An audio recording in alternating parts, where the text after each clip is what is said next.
Bueno, buen día, grabación activada y comenzamos con la clase. PO para plan nuevo y PO para plan viejo.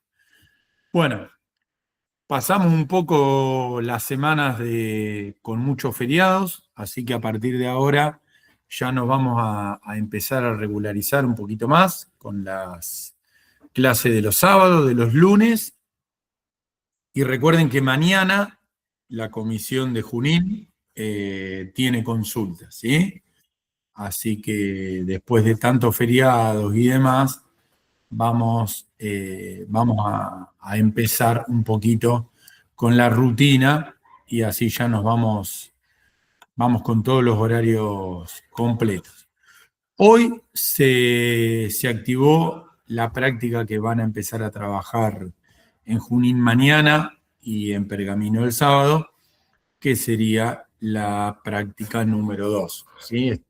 Se habilitó hoy 9 de abril, así que ya la tienen para ir mirándola y poder empezar a trabajar. ¿Sí? Recuerden, para algunos que por ahí incluso me han preguntado por mail, ya tienen todo cargado en la plataforma, incluso las semanas en las que vamos a tomar los parciales, por ahí no tenemos los días, pero las semanas de evaluación. Bueno, con respecto a la teoría, vamos a seguir viendo un poquito una teoría muy pegadita al código y muy pegadita a entender cómo funcionan determinadas características del lenguaje y demás. Hoy particularmente vamos a ver los constructores, ¿sí? Así que bueno, vamos a comenzar. Y otra pregunta más que me han hecho. También recuerden que por el tema asistencia, el Meet, además de grabar, toma clases de forma automática, así que lo único que tienen que hacer es tener prolijo el nombre en su cuenta de Meet, ¿sí? Para conectarse.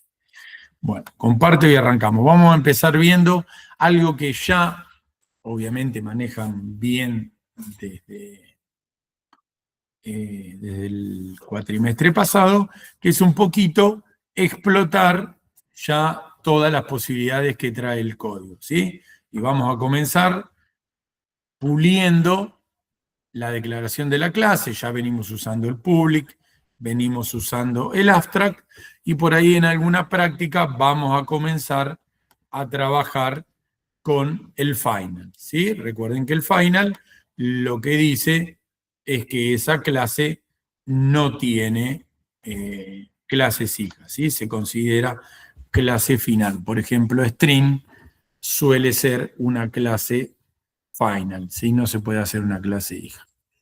Y después, lo que ya conocen de la declaración de una clase, el nombre, el extend y el implement. Nada, simplemente agregar y repasar que van a tener a final como práctica o como tarea a utilizar. Esperen que creo que tengo que admitir a alguien. Ahí está. Ahí estamos bien. Pues por ahí cuando se van conectando alguno que no use la cuenta UNOVA, me queda para autorizar. Volvemos al... Ah, no, acá me faltaba alguien.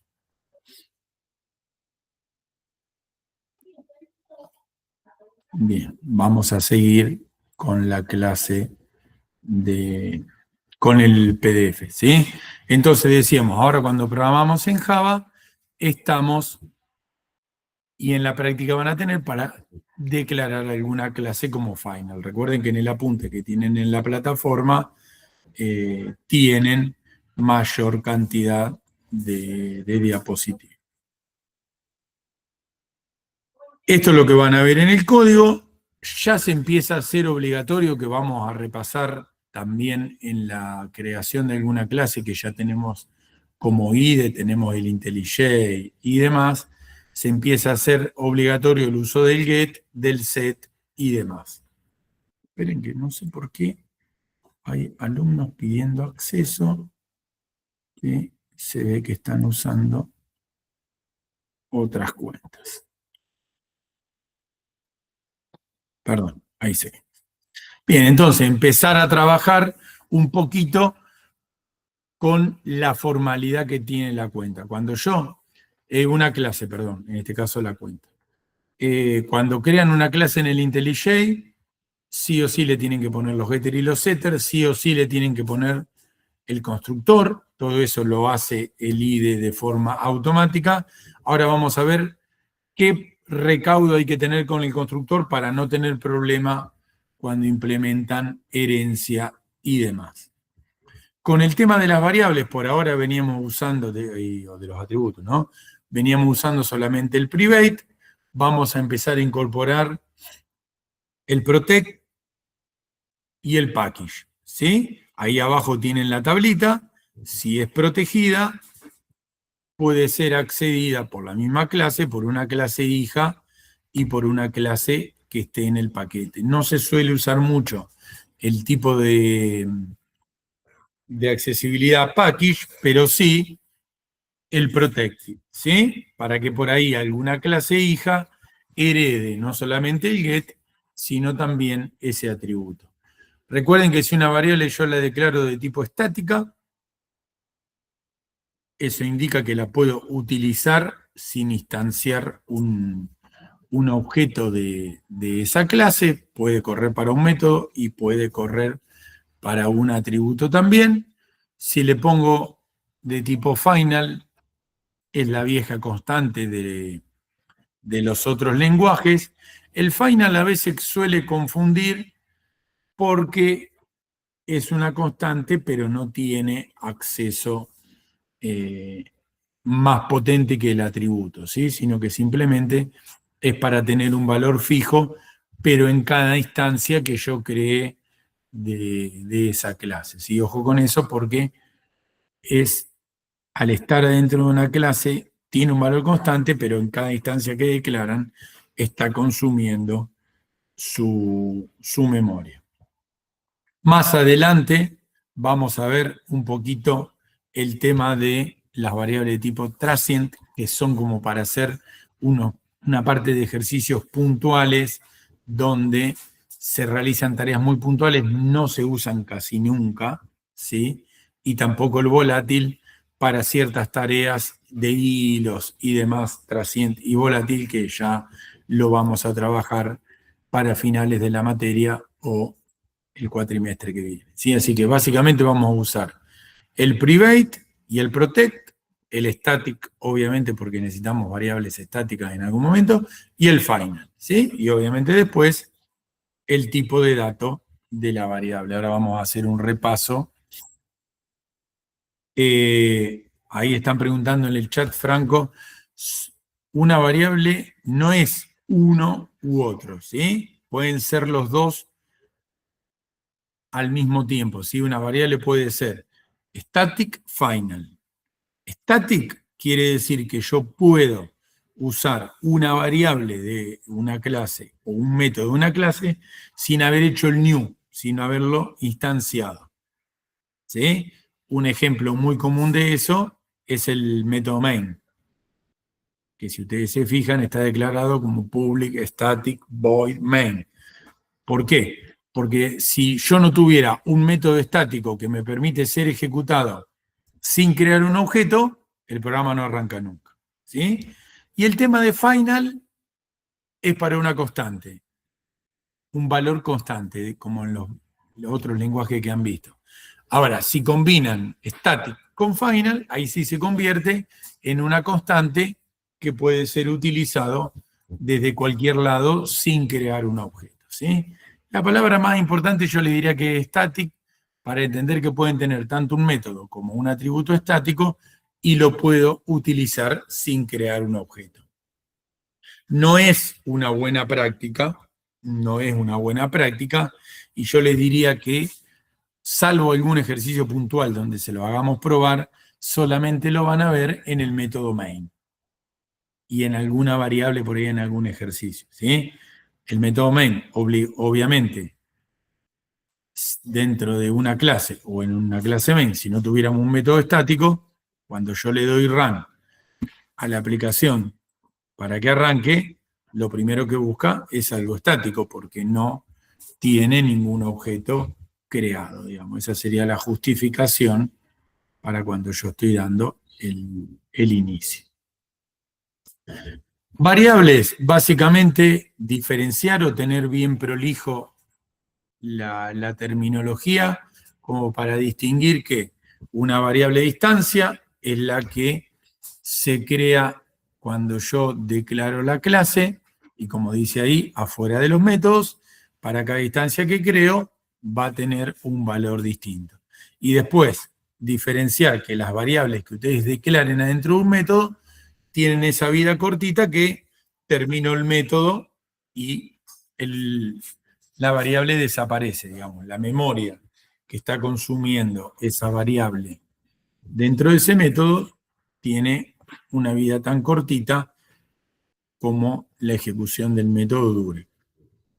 Recuerden que en todos estos lenguajes orientados a objetos, cuando una variable o una posición de memoria deja de ser utilizada, queda reservada, queda ocupando memoria RAM, digamos, pero todos estos lenguajes tienen un proceso que periódicamente va ejecutándose cada determinada cantidad de segundos, que en el caso de Java se llama garbage collector, que lo que hace es va limpiando la memoria de todas las variables que quedaron sin utilizar.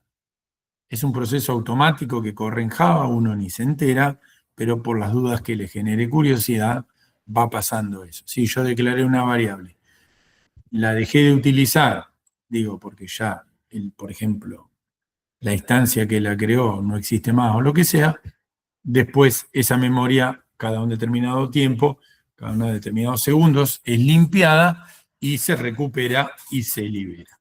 Pero entonces, simplemente preguntitas que pueden tener así de teoría, digo, en algún parcial o algo, lo que vimos recién, estático y demás, variable de distancia contra variable local y demás. Ahí vamos a ir puliendo un poquito los números.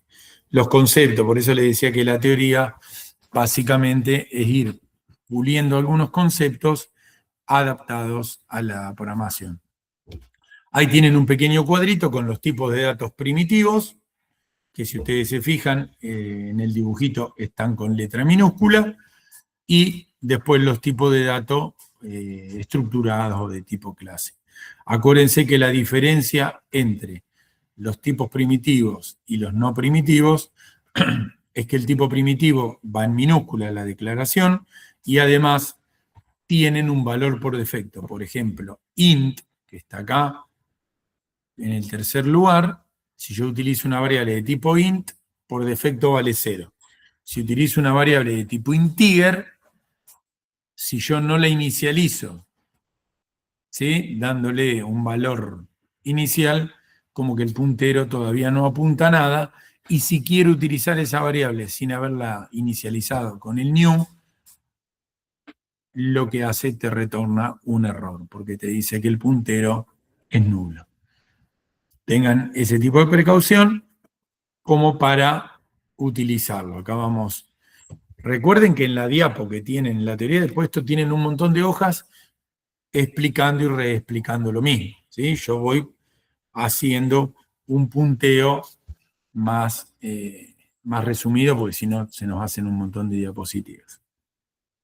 Los tipos de datos primitivos son esta cantidad chiquitita que está acá: byte, short, int y long, para números de datos enteros, float y double, char, que es un carácter, y el boolean, ¿sí?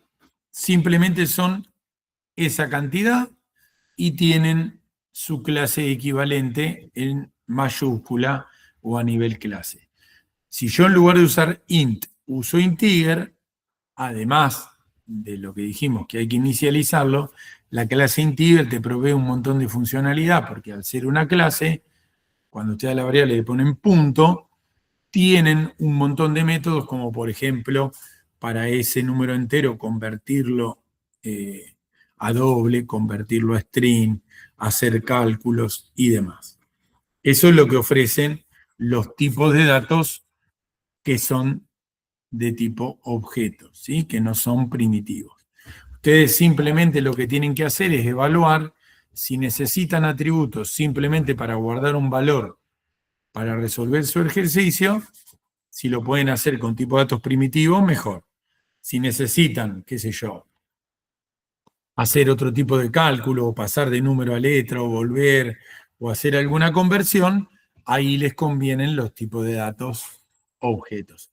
Y obviamente string, que es el que necesito para guardar cualquier palabra que tenga más de una letra, es un tipo de dato objetivo con mayúscula. No tiene un equivalente en primitivo. Así que bueno. Y char, que hay algún error que suele pasar frecuentemente, recuerden que es un solo carácter y va con comilla simple. En cambio, el string se asigna el valor con comilla doble. El día de mañana ya van a ver en la otra materia, cuando empecemos a trabajar mucho con web y demás, que el tipo de dato primitivo te permite también ahorro de memoria. Entonces, cuando hablo de una aplicación web o una aplicación para un dispositivo móvil, es importante tratar de consumir la menor cantidad de memoria posible. Ahí tienen un poquito el valor por defecto. Es importante solamente el boolean, digamos que por defecto su valor es falso, ¿sí? Y el char, eso que dice acá que es barra y esas letras, quiere decir que si lo consultás te va a devolver un valor vacío, pero no te va a devolver un error, ¿sí? Simplemente que no contiene. Otra cosa que vamos a trabajar en la práctica para que también practiquen, cuando uno necesita hacer cálculos o programas específicos, como dice ahí en el ejemplo, por ejemplo, calcular un factorial, digo, y hay 2 millones, existe el tipo de dato big integer, que lo que te ofrece es una mayor cantidad de caracteres para guardar números mucho más grandes. Solo si es necesario se utiliza este tipo de dato. Existe big integer y big decimal para números con coma. Fíjense que en este ejemplo de código hace un import de la clase mat y ahí adentro está el paquete de big integer. Este ejemplo lo que hace, calcula el factorial de un número. No sé si se acuerdan el cálculo del factorial, pero como es exponencialmente el número se hace cada vez más grande, no alcanza con usar el tipo de dato tradicional de int o double y ese tipo de cosas, ¿sí? Así que en ese caso lo podrían usar. Ese import en IntelliJ o algún otro IDE que estén usando, cuando ustedes quieren hacer referencia a ese tipo de datos, como que te lo hace automático porque te pone el foquito y lo traes. Big Integer y Big Decimal lo vamos a practicar en algún ejercicio de la práctica. Ahí tienen un calculito como para que vean que están dentro de la clase Mat.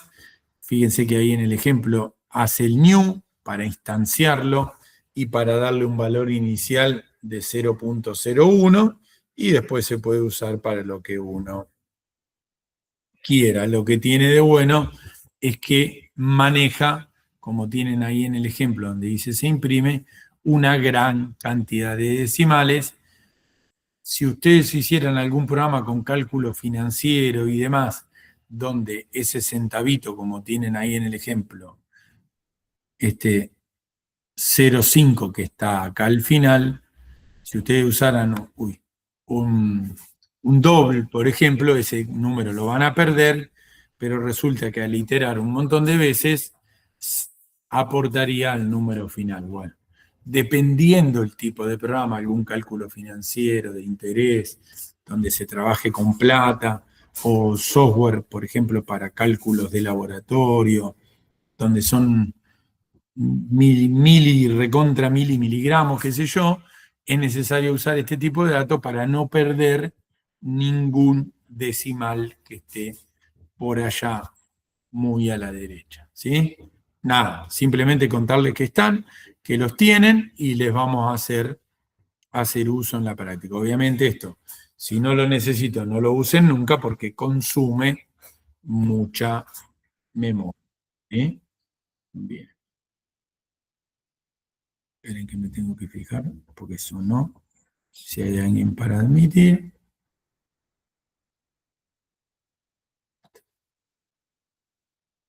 Bien.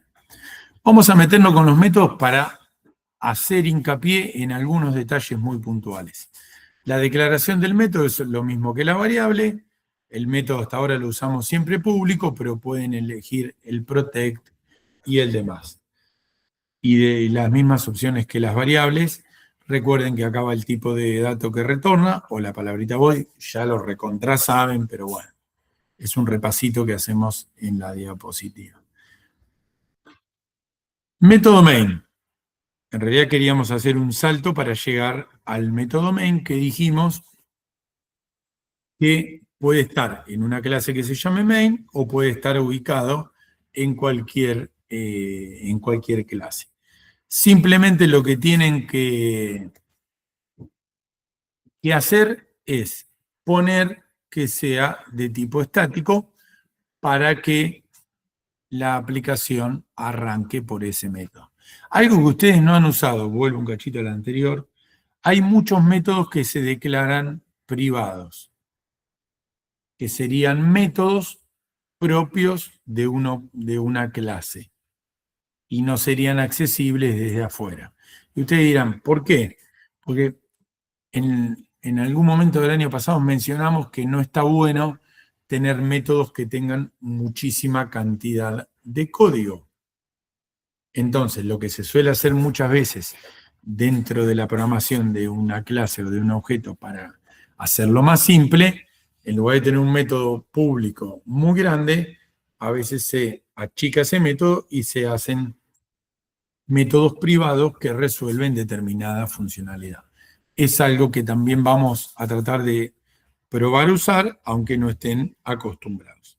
El método main simplemente sirve para todo, porque si no tengo un método main que arranque, que pruebe el sistema, ¿cómo logro trabajar,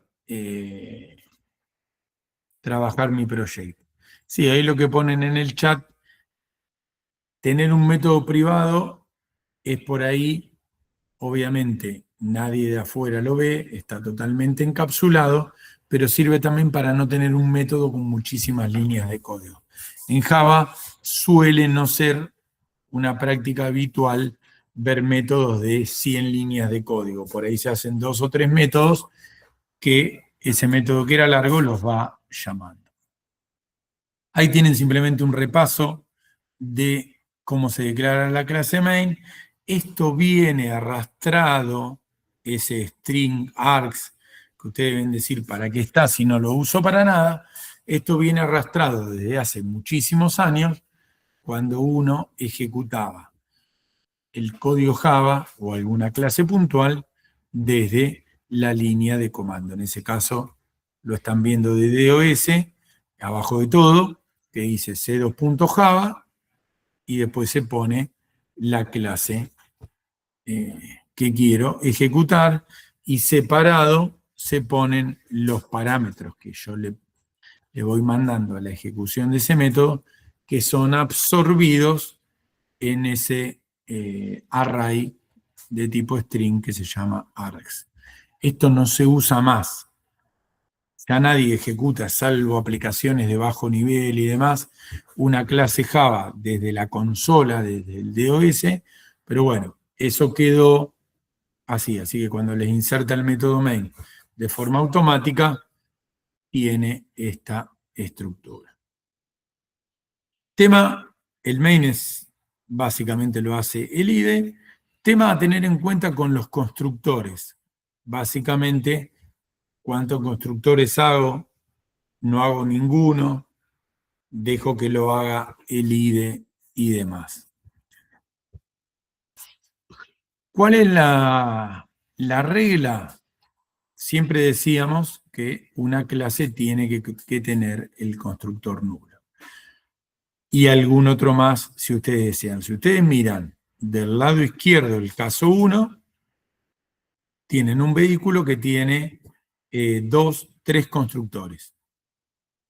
Un vehículo que recibe la patente, otro que recibe el propietario y otro que no recibe nada.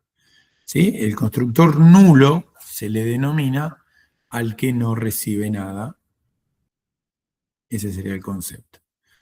Del lado derecho, si yo escribo la clase vehículo y no le pongo ningún constructor, al momento de darle run, recuerden que compila y ejecuta el código, Java es código compilado, o sea que siempre, cada vez que le doy run, se genera el compilado y después se ejecuta, me va a agregar en el archivo compilado, el constructor nulo. Lo agrega, no lo veo en el código, lo agrega. Pero solamente lo agrega si no tengo ningún otro constructor. Esa sería la explicación o el repaso de lo que ya saben. Pero muchos de ustedes a veces preguntaban o preguntan, ¿cuántos hago? ¿Cuál es la regla? Bien, vamos a ver. Bueno, esto es inicializar el vehículo y recuerden siempre que yo al método constructor lo estoy llamando cuando hago el new. ¿Sí? Del lado izquierdo estoy declarando a B corta de tipo vehículo, ahí no hice nada, recién cuando hacen el new se ejecuta el constructor que coincide. ¿Qué práctica tomar? Yo le diría que este grafiquito me tiene que orientar y ahora vemos la explicación. Ahí tienen una jerarquía de herencia, ¿sí? Object siempre está arriba de todo. Ustedes tendrían un vertebrado que tiene un mamífero, que tiene una clase de hijo mamífero y una clase de hija perro. Cada vez que ustedes crean un perro, como dice del lado izquierdo, hago new perro, el perro primero le dice a su padre, che, créate. El mamífero le dice al padre, che, créate, y el vertebrado le dice al object, che, créate. Digamos, el new perro arranca del lado izquierdo, sube, sube, sube, sube, hasta llegar a object. Lo primero que se crea es un objeto de tipo object. Y empieza a bajar de la derecha. Se crea un vertebrado, se convierte en mamífero y se convierte en perro. Todo eso pasa cada vez que ustedes tocan new. ¿Qué pasa? Si yo en alguno de esos circuitos que va subiendo omití, en este caso, fíjense que dice new perro el constructor nulo. Si omití el constructor nulo y creé uno por defecto, fíjense que el perro no tiene parámetros y va subiendo, va a subir sin parámetros. ¿Qué es lo que va a pasar? Va a dar error la creación del perro. Y capaz que el error está que la clase vertebrado tiene un constructor con parámetros y no tiene el nulo. Son errores que son habituales donde yo me vuelvo loco revisando la clase perro y por ahí el problema está más arriba. Entonces, basado en esto, mi regla de trabajo o sugerencia sería siempre creen el constructor nulo, que no que lo agregue el compilador, sino siempre créenlo y si quieren agregan otro, pero que quede escrito en el código. Entonces, de esa manera, siempre va a estar el constructor nulo y cuando se crea para arriba y comienza a bajar, nunca van a tener errores que sean culpa de una clase padre que esté más arriba. Nunca dejen en mano la creación de un constructor por el compilador. Y además, el IDE lo hace solo, o sea, no tienen que escribir nada. El botón derecho genera este constructor, botón derecho, generar el otro constructor. Entonces, regla de creación o recomendación, porque pueden hacer lo que quieran, constructor nulo escrito en todas las clases, y si quieren tener uno más en el perro, el mamífero o el vertebrado, lo agregan. No aporta ni quita, pero sí o sí tener el vacío. Si no, se suelen producir esos errores que a veces los vuelven loco, porque por ahí el vertebrado se olvidó ese constructor, y cuando estoy queriendo crear un perro, o más abajo un perro de tal clase, cuando sube, tira error. Pero siempre sepan que primero se crea un objeto y después se empieza a convertir.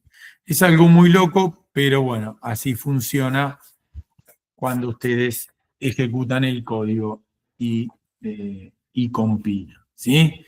Por eso que acá lo que decimos es no conviene dejarlo en sus manos. Y fíjense esas flechitas con la palabrita super, que en realidad, además, el compilador en cada constructor va agregando, ustedes no lo ven en el código fuente, va agregando la palabrita super, que lo que hace es llama al constructor del padre. Y ese llama al constructor del padre hasta llegar arriba de todo. Acá lo pueden ver del lado derecho, donde tienen el super agregado en cada constructor en el dibujito.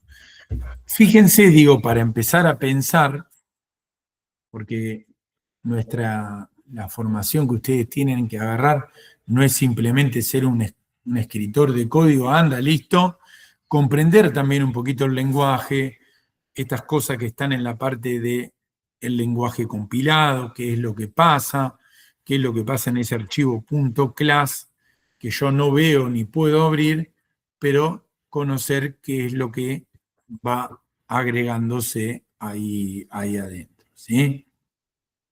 Esto sería un poquito más, como yo les contaba algunas de las clases anteriores, tener una formación más integral del lenguaje y poder comprender qué hace al compilar.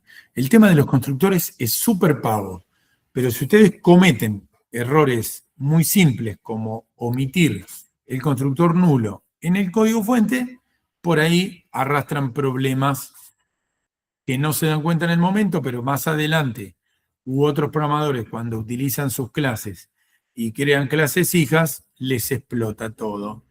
Y te van a decir, che, flaco, hace 6 meses te olvidaste el constructor en esta clase que me pasaste, ¿sí? Y van a tener errores al compilar. No son errores de sintaxis, sino de compilación. Bien, superado un poquito el tema constructores. Y algo que pasaba, ¿se acuerdan? Que muchos de ustedes hacían en la práctica. Era, en BlueJ tengo que escribir todo. Bueno, cuando cambiamos de IDE, ese problema desaparece. Ya sea que estén usando IntelliJ, Eclipse, NetBeans o el Visual Studio, generan código automático, o sea que no hay que ni siquiera perder tiempo escribiendo, simplemente acordarse de generar ese código de forma automática. Por eso hay que ser muy prolijo. Y ahí engancha que hay un montón de métodos que hay que hacer de forma automática. Hay que decirle al IDE, agrega este método. Así como agrega los getters y los setters, agregar los constructores, y hay que agregar el método equals. ¿Sí? La clase object en Java tiene el método equals que permite comparar dos objetos. ¿Por qué hay que agregar el método equals en cada clase que ustedes creen? Porque si ustedes no lo agregan, como dice este parrafito, el método equals original, el que está en la clase object, compara referencias, o sea que compara posiciones de memoria. Entonces, no compara contenido. Entonces, si vos querés saber si un objeto es igual a otro, si ustedes no implementaron el equals en su clase, simplemente lo que va a hacer es, va a comparar si están en el mismo lugar de memoria. Casi imposible, y siempre te va a dar que no son iguales. ¿Sí? Es muy parecido al igual igual, como dice ahí. El método equals, están parados en la clase, botón derecho, generar método equals. Acá tienen una pequeña explicación. ¿Sí? Si ustedes lo implementan, compara valores. Si ustedes no lo implementan, compara posiciones de memoria. Entonces le podría pasar que F1 y F2 tengan la misma fecha, pero como ustedes no hicieron el equals, compara posición de memoria y siempre les va a dar incorrecto. Fíjense cómo se pregunta acá. El método equals siempre compara. Yo soy tal objeto, me comparo con el que viene como parámetros. Fíjense que ahí lo que estoy haciendo es f1.equals y recibe como parámetro f2. ¿Qué es lo que está haciendo? A f1 le está diciendo, che, ¿me decís si sos igual a f2? Y eso va a retornar true o false. ¿Está bien? Si ustedes no implementan el método, le va a dar falso, como tienen acá en el ejemplo. ¿Por qué? Porque está comparando posiciones de memoria y no contenido. Este método tiene ese código que se genera automáticamente en color rojo. Ese sería el método equals cuando ustedes lo meten en un objeto. En este caso, utiliza una clase fecha por tener un ejemplo para comparar. Y ese método, como es heredado de object, siempre va a recibir como parámetro una variable de tipo object. Yo le voy a mandar una fecha, pero la toma como object. Fíjense que lo primero que hace es, se pone en falso, como para retornar algo. Después pregunta que lo que viene como parámetro no sea nulo, pregunta que sea una fecha, luego la convierte a fecha, porque es un object, y luego compara atributo con atributo. Ese código que tienen en rojo, cada vez que ustedes inserten el método equals en un objeto, el IDE lo hace de forma automática. Y obviamente los atributos que están ahí adentro van a ser distintos, ¿sí? En este caso es la clase fecha. Pero para que entiendan que sí o sí hay que implementar el método equals en cada clase que ustedes creen, para después poder comparar si una fecha es igual que otra fecha. Fíjense que habiendo hecho el método equals en la clase fecha, después yo desde el main puedo crear dos fechas y puedo compararlas. Si comparo por igual, me va a dar una cosa que es mentira, y si comparo por el método equals, va a comparar por contenido. Parece medio raro, si no lo probaron, parece un montón de código eso que está en color rojo, pero no lo tienen que escribir ustedes. Repito, lo inserta automáticamente. Lo único que ustedes tienen que elegir es, cuando le hacen el equals a una clase, cuáles son los atributos que usa para comparar. Por ejemplo, si en lugar de ser esta clase fecha que tiene 3 atributos, fuera la clase persona, ustedes pueden elegir que directamente compare por DNI. No que compare por apellido, nombre o algún otro atributo. Eso lo deciden ustedes al momento de autogenerar el código.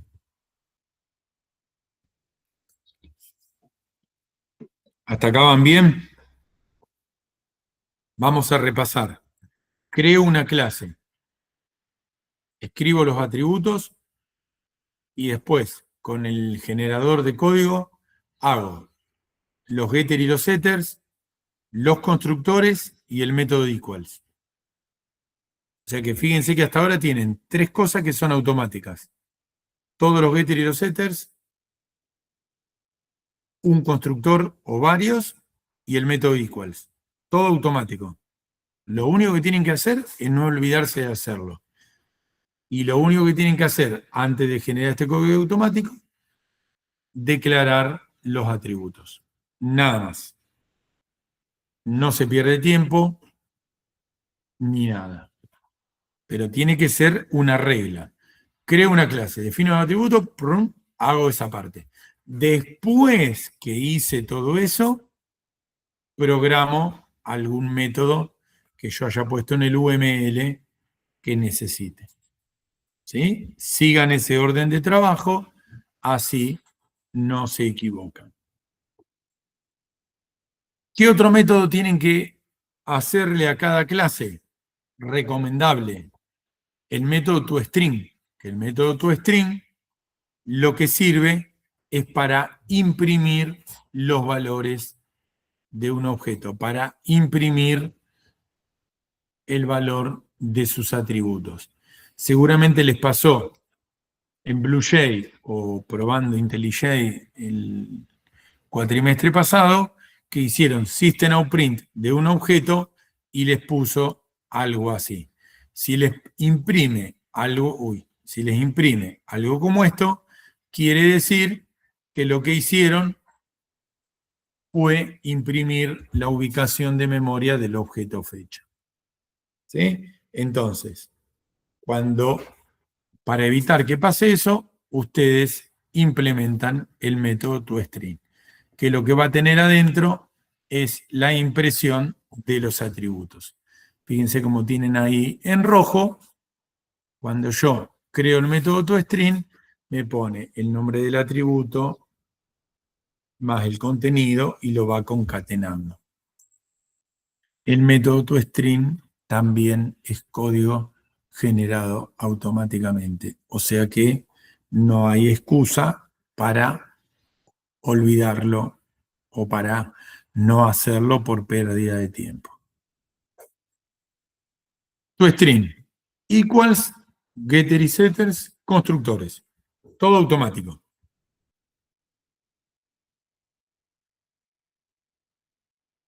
Esperen que voy a volver. Ahí.